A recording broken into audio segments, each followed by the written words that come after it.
La signalisation interdit le dépassement du cycliste. Oui. A. Non. B. Je le dépasse. Oui. C. Non. D.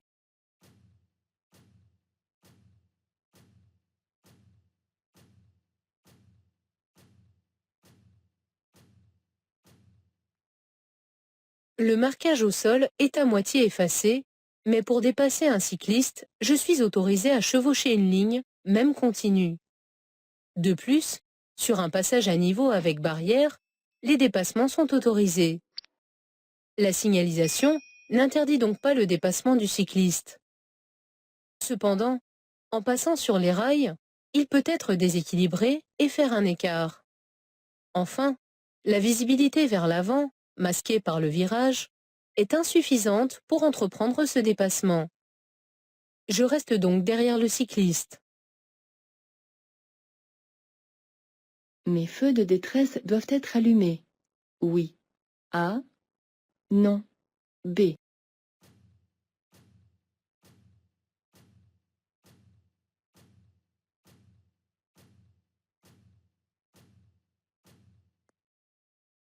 Pour limiter les risques de collision en chaîne avec les véhicules qui me suivent, je fais fonctionner les feux de détresse dès que j'aperçois un ralentissement.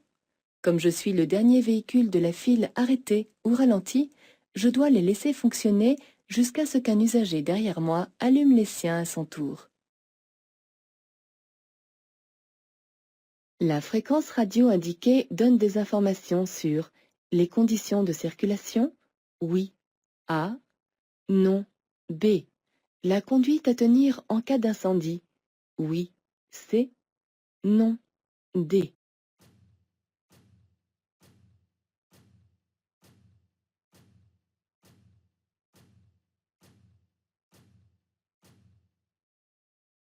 Dans certains tunnels, une fréquence radio permet d'écouter des informations sur les conditions de circulation et la conduite à tenir en cas d'événement accidentel comme un incendie.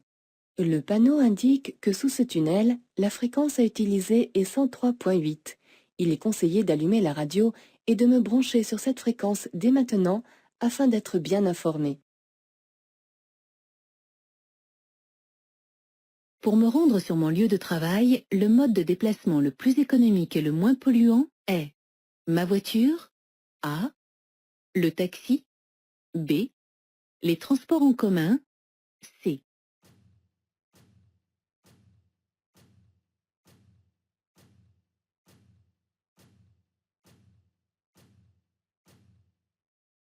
Le coût moyen du kilomètre parcouru en voiture s'élève à environ 50 centimes d'euros. Ce coût sera beaucoup plus élevé si je fais appel à un taxi, mais nettement moins si j'emprunte les transports en commun. De plus, l'utilisation de ces derniers à la place d'une voiture permettra de réduire la pollution et donc de contribuer à la lutte contre le réchauffement climatique. Je tourne à gauche. Je cède le passage au véhicule de gendarmerie. Oui. A. Non. B. À la voiture blanche. Oui. C. Non. D.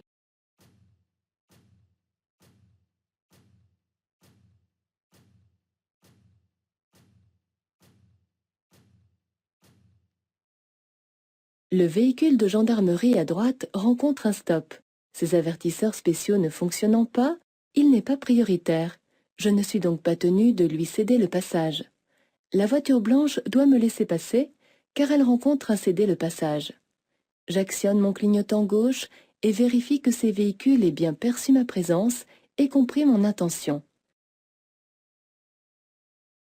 Les témoins signalant une panne mécanique sont de couleur vert, A, rouge, B, blanc, C.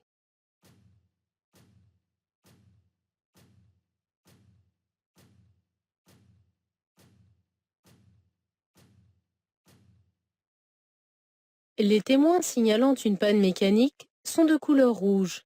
Parmi eux, on peut citer le voyant de pression d'huile, celui de la température du liquide de refroidissement, ainsi que celui de la charge de la batterie.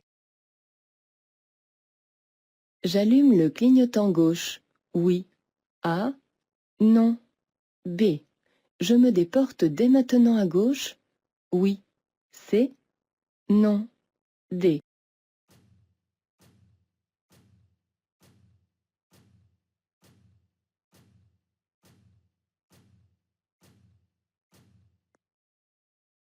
Une voiture est arrêtée en double file sur ma voie. Si celle de gauche était libre, je l'emprunterais dès maintenant pour la dépasser, mais une autre voiture, visible dans le rétroviseur, l'occupe déjà. Je ne dois donc pas me déporter à gauche. Je ne dois pas non plus allumer le clignotant gauche, car je risque de surprendre le conducteur de cette voiture. J'avertirai pour me déporter après son passage, quand la voie sera libre. Je dois éteindre les feux avant de brouillard. Oui. A. Non. B. Le feu arrière de brouillard. Oui. C. Non. D.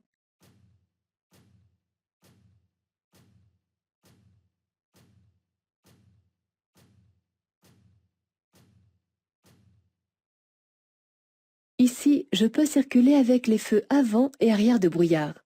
Je n'ai aucune raison de les éteindre. En effet, par ce temps de brouillard, ils peuvent aussi bien être utilisés en agglomération que lors du croisement d'un autre usager. Je vérifie le niveau d'huile. Tous les jours. A. Régulièrement. B. Avant chaque long trajet. C.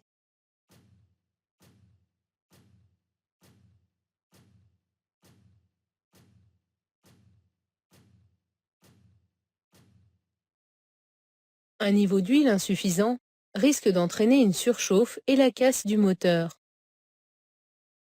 Je dois le vérifier régulièrement, soit environ tous les 1000 km, et avant chaque long trajet. Je fais cette vérification sur terrain plat, lorsque le moteur est froid.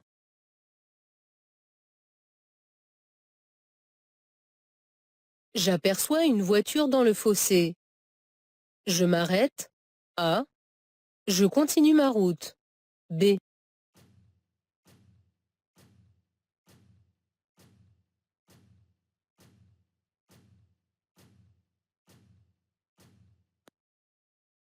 Si une voiture se trouve dans le fossé, il est fréquent que personne ne s'arrête, pensant que les occupants ont été dégagés.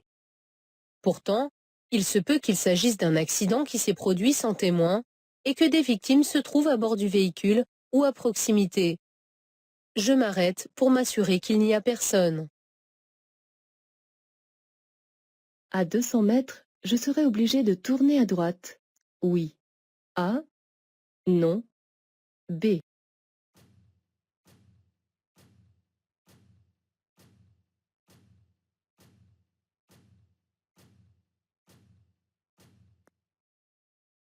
Ce panneau de direction temporaire indique qu'à 200 mètres, si je vais tout droit, je m'engagerai dans une impasse. Mais il ne m'oblige pas à tourner à droite. Je pourrais donc continuer tout droit en sachant que, dans ce cas, je devrais faire demi-tour à un moment ou à un autre. J'allume. Les feux de croisement. A. Les feux de position. B.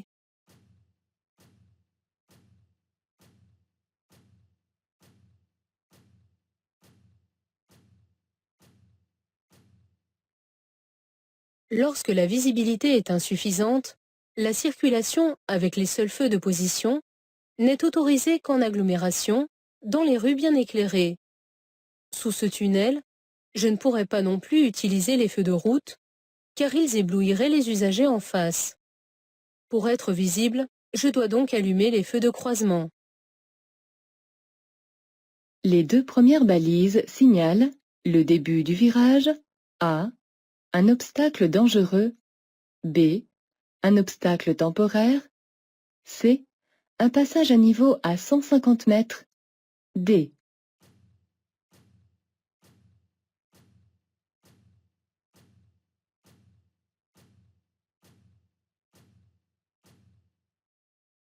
Un virage se présente devant moi, jalonné par 3 balises que j'aperçois plus loin. Mais les deux premières signalent un obstacle dangereux et permanent. Ici, il s'agit du muret. Je ne dois pas les confondre avec celles qui indiquent un obstacle temporaire ou celles qui annoncent un passage à niveau. Je peux dépasser la première voiture et me rabattre entre les deux? Oui. A. Non. B. Dépasser les deux véhicules? Oui. C. Non. D.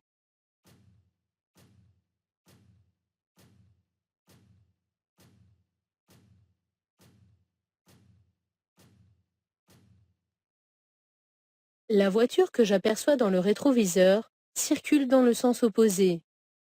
La ligne discontinue autorise les dépassements et la visibilité est suffisante. Je peux donc dépasser ces deux véhicules très rapprochés en une seule fois. En revanche, dépasser uniquement la première voiture et me rabattre entre les deux serait dangereux.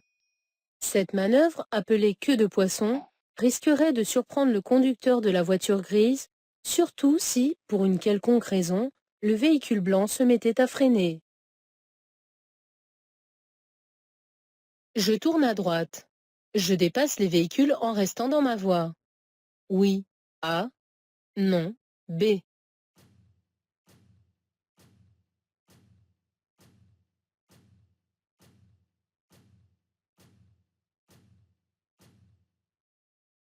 Les flèches bidirectionnelles m'informent que les véhicules qui circulent sur la voie du milieu ne suivent pas la même direction que moi.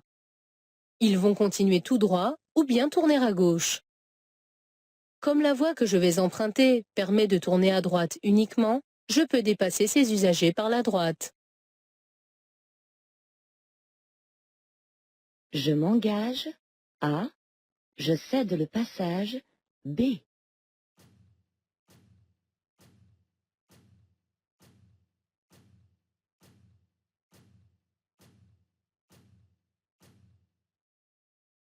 J'aborde une intersection sans signalisation. Je dois donc appliquer la règle de la priorité à droite et céder le passage à la voiture blanche. Je circule en feu de croisement. Oui. A. Non. B.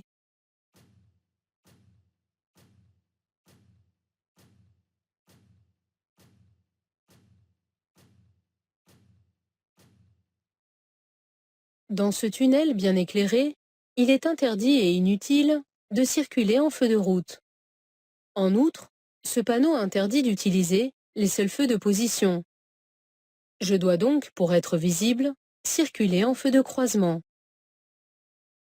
Si je ralentis, je diminue. Le temps de réaction. Oui.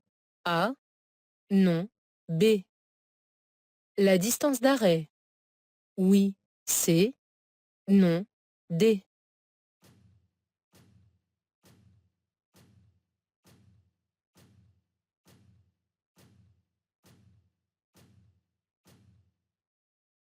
Le temps de réaction ne dépend pas de la vitesse, mais de l'état physique du conducteur, de sa vigilance et de son expérience. Si je ralentis, le temps de réaction reste donc le même. Seule la distance parcourue pendant ce temps diminue. En ralentissant, je réduis de façon importante ma distance de freinage, car elle est proportionnelle au carré de la vitesse. Ralentir diminue donc la distance d'arrêt, qui comprend la distance parcourue pendant le temps de réaction et la distance de freinage. Je dépasse. A. Je ne dépasse pas. B.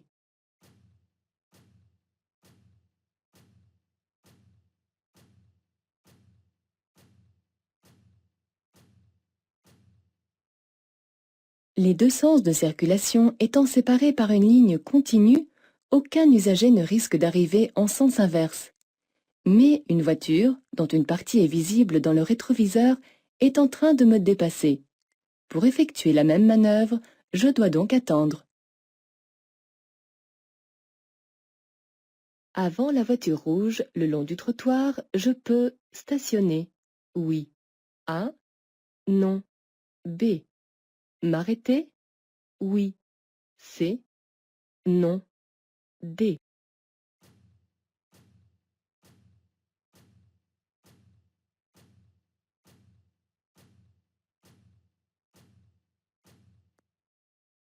Les deux panneaux implantés sur le grillage interdisent le stationnement, mais pas l'arrêt.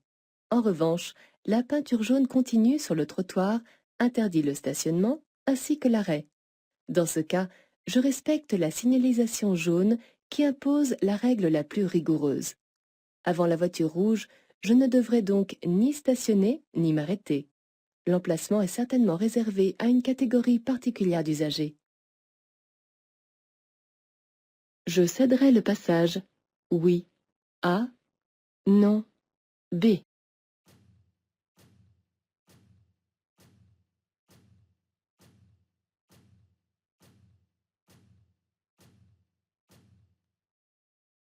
Le piéton que j'aperçois est engagé sur la chaussée. Comme il n'a pas à sa disposition de passage piéton à moins de 50 mètres, je devrais lui céder le passage.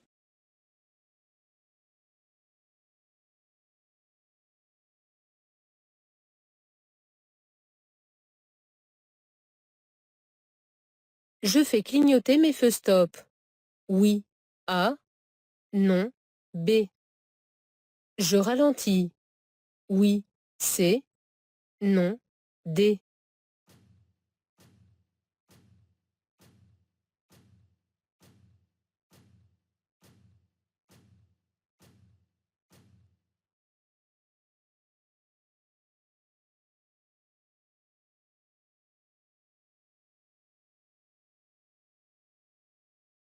Je serre à droite et je m'arrête. A. J'accélère et je m'engage. B. Je m'engage au ralenti. C.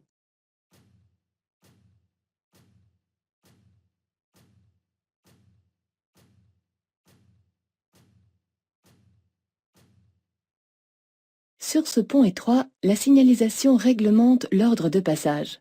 Le panneau d'interdiction m'oblige à laisser passer les véhicules qui arrivent en face. Je dois donc serrer à droite et m'arrêter. Les usagers en face rencontrent un panneau d'indication leur donnant la priorité. Cet enfant est installé dans le bon sens. Oui. A. Non. B. En sécurité. Oui. C. Non. D.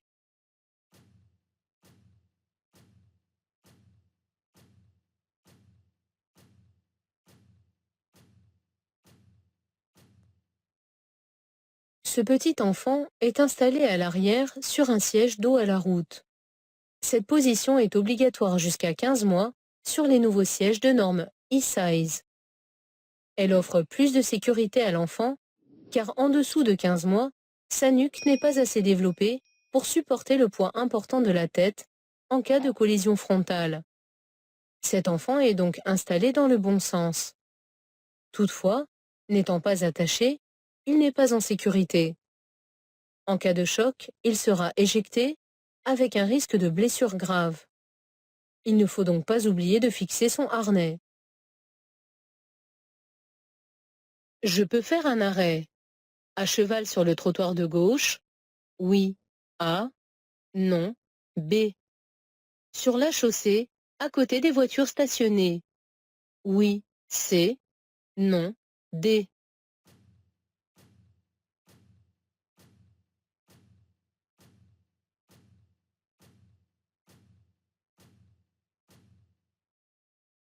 Le trottoir étant réservé à la circulation des piétons, il est interdit de s'y arrêter, même partiellement.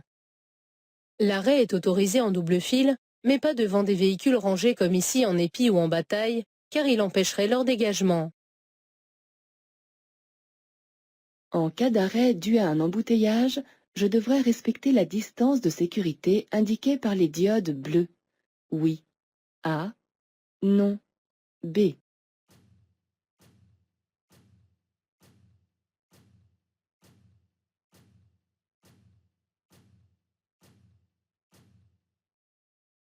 Dans un tunnel, la distance de sécurité imposée par la signalisation doit être respectée en circulation comme à l'arrêt. Cette distance permet de limiter les risques de collision, mais aussi de localiser la fumée si un incendie se déclare, de faciliter l'accès des secours et de limiter le nombre de véhicules impliqués. En cas d'embouteillage, je dois donc laisser un intervalle de sécurité correspondant à au moins 2 diodes bleues entre mon véhicule et celui qui me précède. Je peux circuler sans feu. A. Circuler en feu de croisement. B. Faire un appel lumineux. C.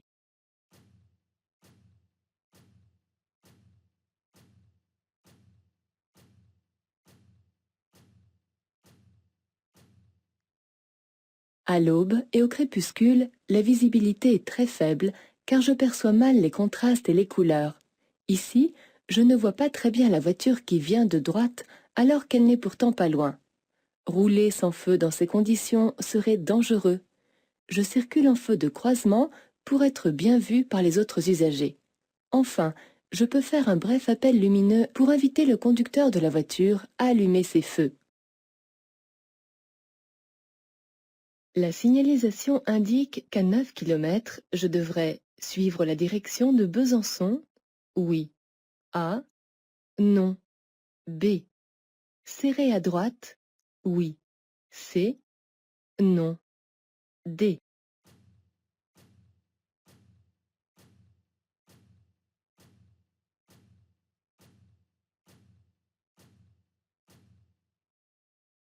Ce panneau lumineux à message variable indique qu'à 9 km, sur la branche autoroutière qui conduit à Besançon, il y a des travaux. La présence de la flèche et du nom de cette ville confirme aussi qu'auparavant, je rencontrerai une bifurcation qui me laissera le choix entre continuer tout droit et tourner à droite en direction de Besançon. Pour le moment, rien n'indique que je devrais serrer à droite dans la zone de travaux. À 500 mètres, la chaussée pourra être à sens unique. Oui. A. Non. B. À double sens. Oui. C. Non. D.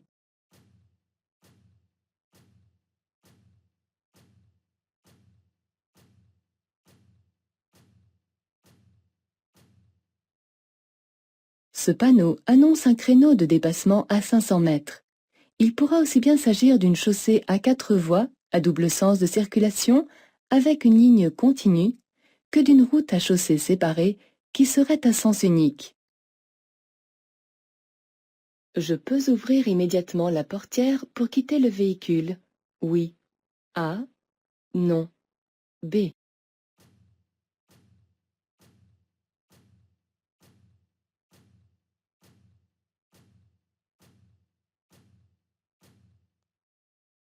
Avant d'ouvrir une portière, je dois regarder dans les rétroviseurs et me retourner pour m'assurer que je peux le faire sans danger. Si je l'ouvrais tout de suite, le cycliste qui roule bien à droite risquerait de la heurter et de chuter. Je dois d'abord attendre qu'il soit passé. Une fuite d'huile risque d'entraîner une surchauffe du moteur. A. Une casse moteur. B. Une perte d'efficacité du freinage. C.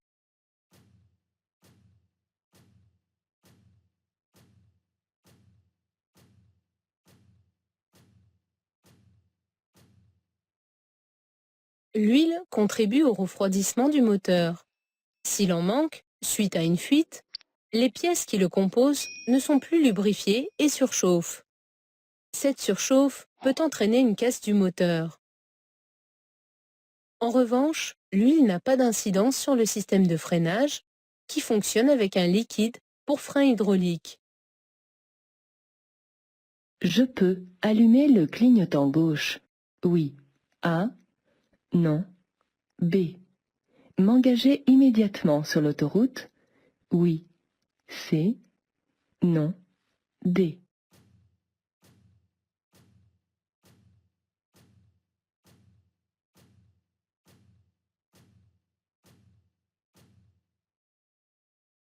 Je circule sur une voie d'entrecroisement.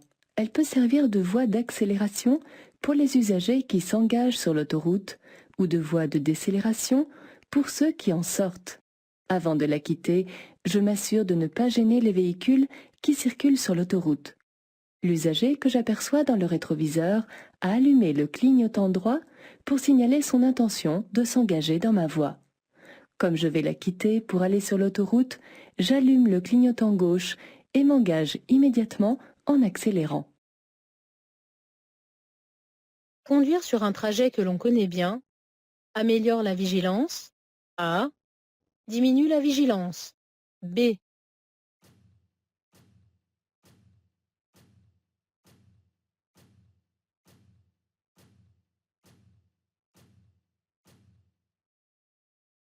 Sur les trajets connus, la vigilance du conducteur diminue car le cerveau se met en pilotage automatique.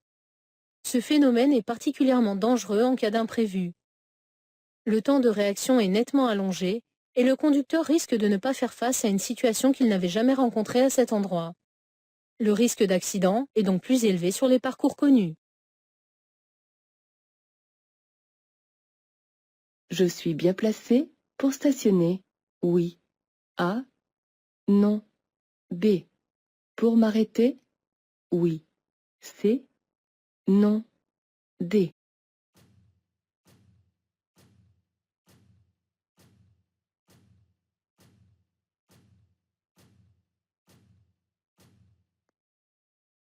La large ligne discontinue à traits resserrés délimite une bande cyclable réservée à la circulation des cyclistes. Ici, je suis en infraction car je ne suis bien placé ni pour stationner ni pour m'arrêter.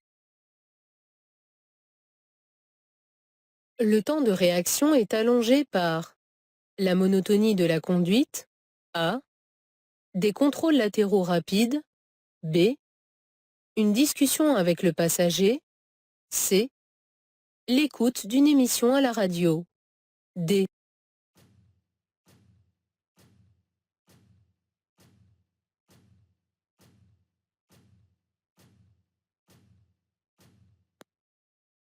Le temps de réaction est en moyenne d'1 seconde. La vigilance peut être altérée par différents facteurs, dont le caractère monotone de la conduite. Le conducteur passe en quelque sorte en mode pilotage automatique, ce qui peut multiplier par 2 le temps de réaction.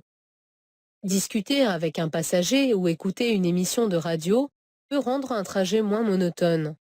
Mais cela contribue aussi à augmenter le temps de réaction en déviant mon attention de la conduite. À l'inverse, des contrôles latéraux rapides permettent de percevoir plus tôt une situation. Arrivé le premier sur les lieux d'un accident corporel, je dois effectuer des opérations dans l'ordre suivant. Secourir, protéger, alerter. A. Protéger, alerter, secourir. B. Alerter, secourir, protéger. C. Alerter, protéger, secourir. D.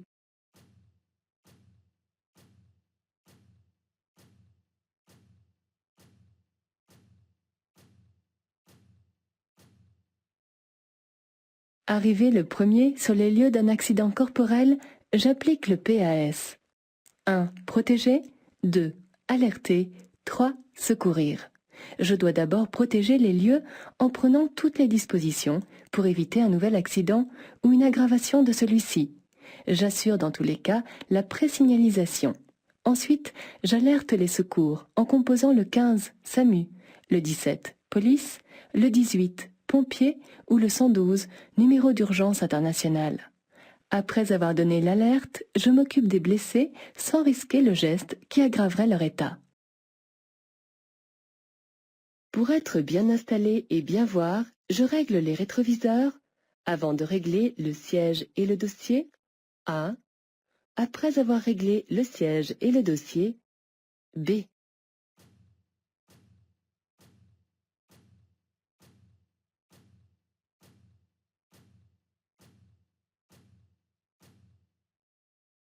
Les rétroviseurs sont réglés en fonction de l'installation. Par conséquent, pour être bien installé et bien voir, je règle après le siège et le dossier. Sur un véhicule équipé de clim automatique, pour limiter la surconsommation de carburant, je la désactive quand il ne fait pas trop chaud. Oui. A. Non. B. Je règle la température de consigne 4 degrés en dessous de la température extérieure. Oui, C. Non, D.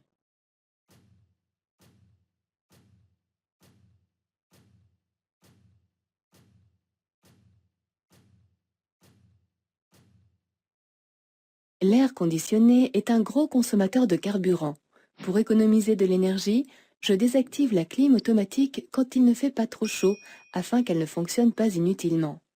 Je limite aussi la surconsommation de carburant en réglant la température de consigne 4 à 5 degrés en dessous de la température extérieure, mais pas plus. Plus l'air conditionné sera froid, plus la consommation et la pollution de l'atmosphère seront importantes.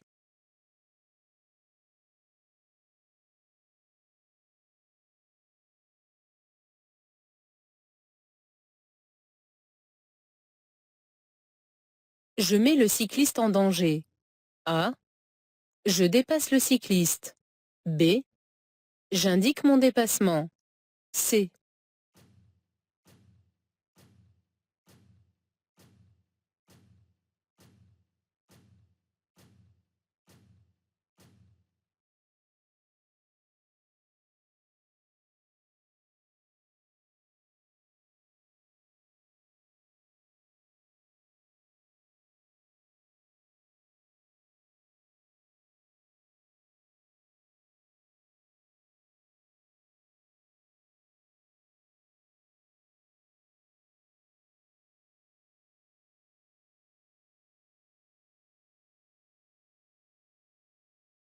Un accident se produit devant moi.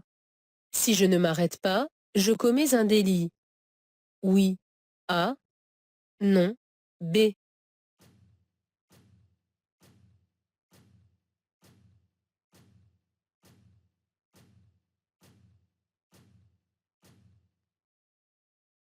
Si un accident se produit devant moi, je dois m'arrêter dès que possible, même si je ne suis pas impliqué. Continuer ma route et ne pas prévenir les secours, c'est commettre un délit de non-assistance à personne en danger. Si je commets cette infraction, j'encours une amende de 75 000 € et un emprisonnement de 5 ans.